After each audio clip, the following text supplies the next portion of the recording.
আসসালামু আলাইকুম, কি অবস্থা সবার? আশা করি সবাই ভালো আছেন। আমরা আজকে ফ্যারাডের প্রথম সূত্র সম্পর্কে একটু আলোচনা করব। আহ, আপনারা সবাই ভিডিওটা আসার পর অবশ্যই শেয়ার করবেন। আমাদের কেমিস্ট্রি সার্ভাইভার গ্রুপ আপনাদের জন্য রেগুলার বেসিসে সুন্দর সুন্দর কিছু ছোট ভিডিও আনার চেষ্টা করছে। আশা করি আপনারা আমাদের সাথেই থাকবেন। তো চলে আসেন, আমরা প্রথমেই জানি ফ্যারাডের প্রথম সূত্র কি বলেছে।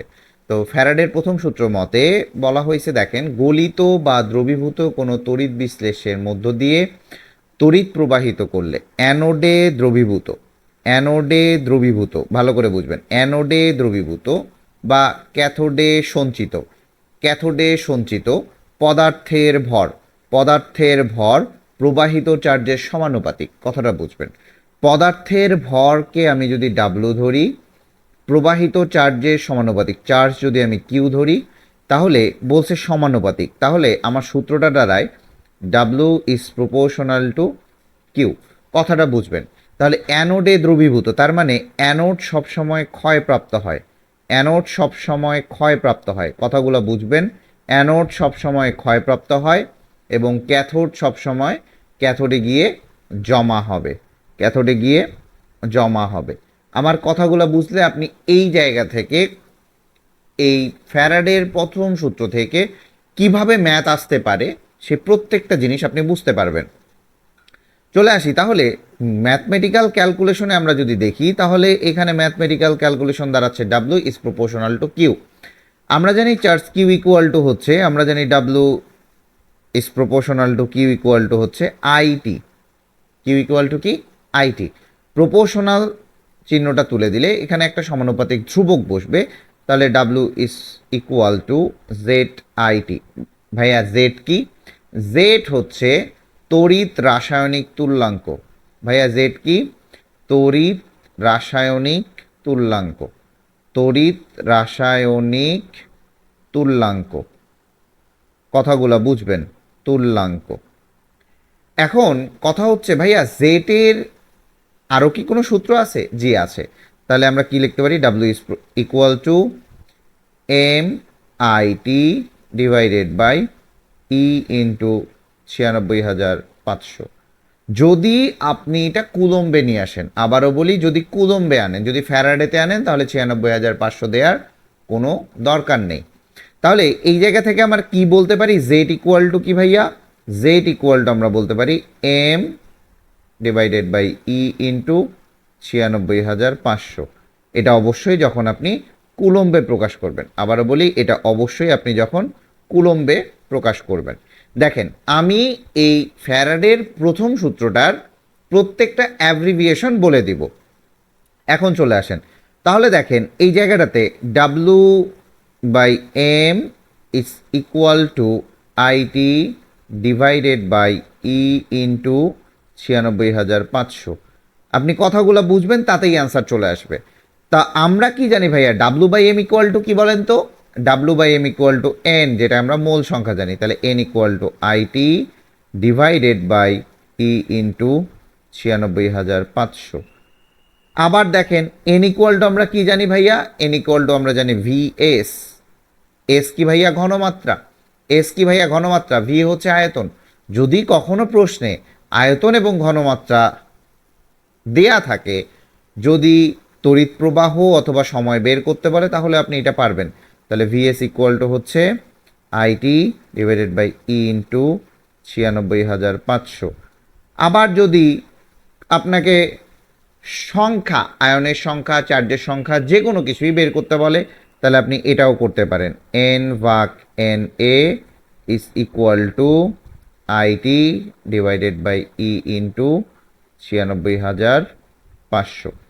ভাইয়া এই জায়গাটা থেকে প্রত্যেকটার অ্যাব্রিভিয়েশন আমি বলে দিচ্ছি, আপনারা শুধুমাত্র ধৈর্য ধরে ভিডিওটা দেখবেন এবং শেয়ার করবেন। নেক্সটে চলে আসি। নেক্সটে কি বলছে? এখন আমরা এই যে সূত্রটা দেখছি, তাহলে আমার টোটাল সূত্রটা কি দাঁড়াইলো? ডাব্লু ইজ ইকুয়াল টু, একটু বোঝার চেষ্টা করবেন, M I T divided by E into 96,500। আপনি এই সূত্রটা থেকে অনেকগুলো সূত্র আপনি পেয়ে গিয়েছেন। কি কি পেয়ে গিয়েছেন? যেমন W/M ইজ ইকুয়াল টু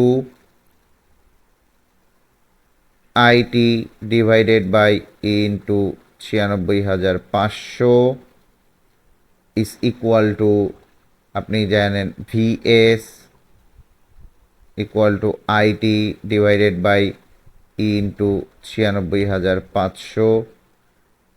তারপরে আপনি এটা লিখতে পারেন N/NA equal to IT into 96,500। তার মানে আপনি যে কোনোটাই বের করতে পারেন। যদি যদি আপনাকে আবার STPতেও বলে, তাহলে বিভাগ 22.4 দিয়েও আপনি বের করে নিতে পারবেন। আমার কথা বুঝছেন? বিভাগ 22.4 দিয়েও বের করে নিতে পারবেন যদি STPতে বলে, টেম্পারেচারটা যদি উল্লেখ থাকে। এখন চলে আসেন ভাইয়া, কিছু কিছু কেস দেখব। কেস 1 যদি আমরা দেখি, একটু বুঝবেন, কিছু কিছু কেস দেখব। দেখেন এই জায়গাটাতে আপনি একটু বুঝেন, W is equal to MIT divided by into 96,500। তাহলে আপনি এই জায়গা থেকে একটু বুঝবেন, এই জায়গাটা থেকে আপনি এটা লিখতে পারেন না, W is proportional two I। আপনি এটা লিখতে পারেন W is proportional two M।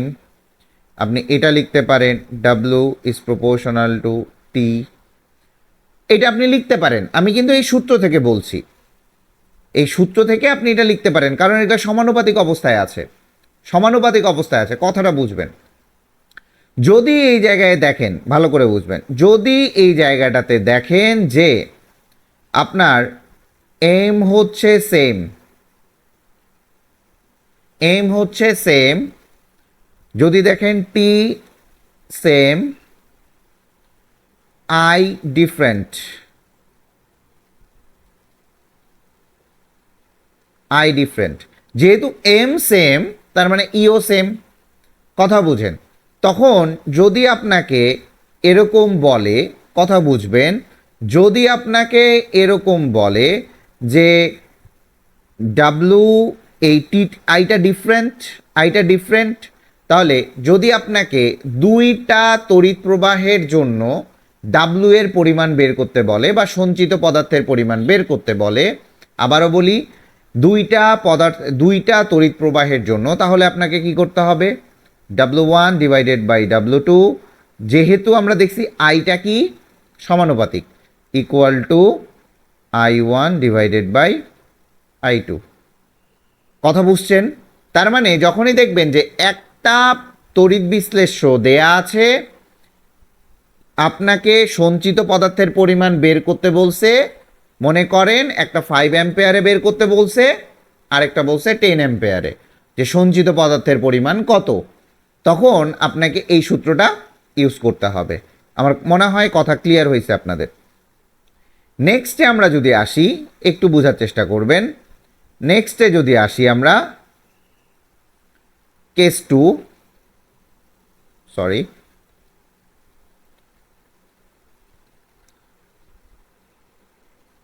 Case 2 এ যদি আসি, আপনি দেখেন এই জায়গাটাতে আপনি একটু বোঝার চেষ্টা করেন।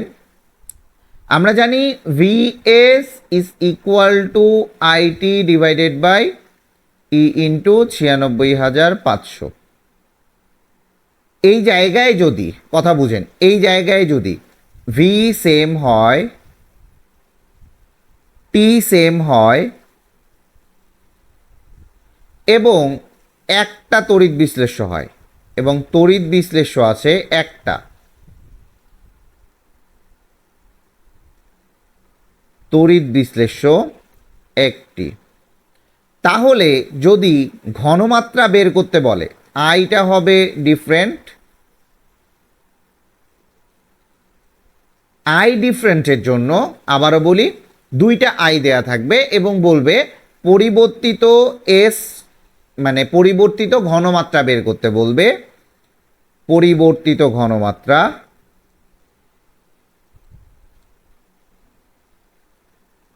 ঘনমাত্রা যদি বের করতে বলে, তাহলে আপনার কি হবে, যেহেতু ভি সেম তাহলে দুই পাশ থেকে কাটা যাবে, তখন আপনি করবেন S1 divided by S2 is equal, যেহেতু এস এবং আই, আমার কার্সর দিকে তাকাবেন, এস এবং আই দুইটাই সমানুপাতিক, তার মানে I1 divided by I2।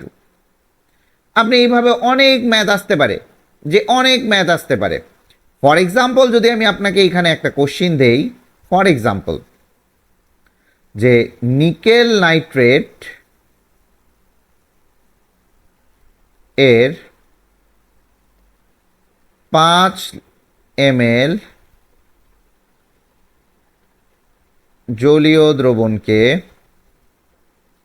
5 ml, আচ্ছা জলীয় দ্রবণ আমরা 5 ml 2m দিয়ে দিই, 2m জলীয় দ্রবণকে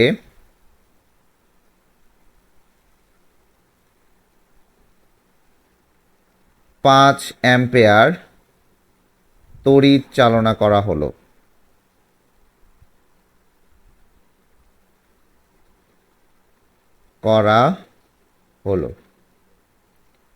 এখন কথাগুলো বুঝবেন, ওই একই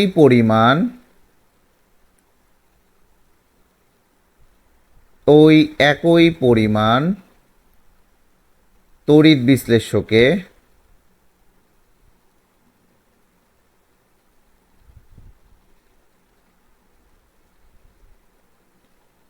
যদি 2 অ্যাম্পিয়ার তড়িৎ চালনা করা হয়,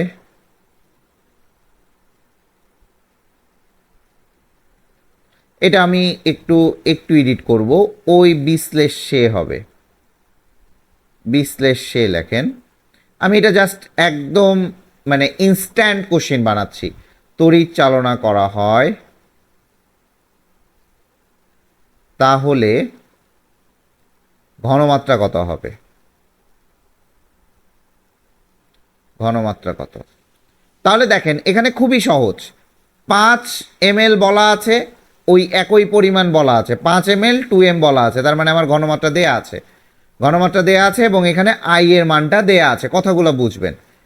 তাহলে দেখেন ওই একই পরিমাণ বলতে আমার ভি সেম, এখানে আমি বলছিলাম ভি সেম, ওই একই পরিমাণ তড়িৎ বিশ্লেষে যদি 2 অ্যাম্পিয়ার তড়িৎ চালনা করা হয়, আবারও শোনেন 2 অ্যাম্পিয়ার তড়িৎ চালনা করা হয়, তাহলে এখানে আমার আইটা ডিফারেন্ট, তাহলে ঘনমাত্রা কত হবে, তাহলে ঘনমাত্রা দেয়া আছে, S2টা আপনি ইজিলি বের করে নিতে পারবেন। এই টাইপের কোশ্চেনগুলা বারবার আসে। এখন চলে আসেন একটা আমরা ম্যাথমেটিক্যাল প্রবলেম দেখি। এখন